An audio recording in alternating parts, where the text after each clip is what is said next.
In the wake of Dorian, emergency operations staff reflect on their preparation for the storm. Some of the scenarios that we had in our exercise just a few weeks ago played out in some of the same things that we saw from Hurricane Dorian. Just a few weeks ago, Onslow County EMS simulated a hurricane to practice rescue and relief efforts. Parts of that simulation played out in real time during Dorian.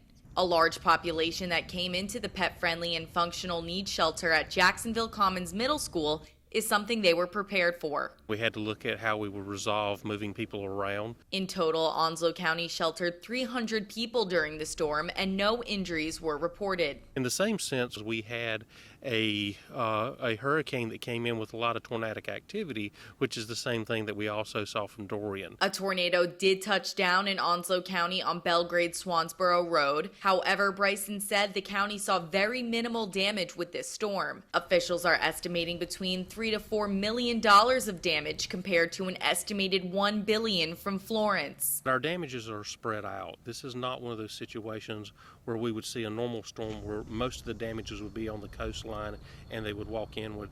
The damages are actually spread around the county.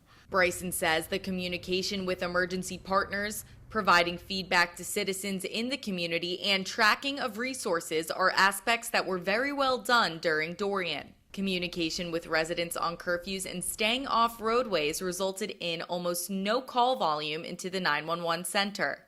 Our call volume as a total throughout the entire system was actually less than an average day, and that's attributed back to the citizens heeding the warnings and being prepared.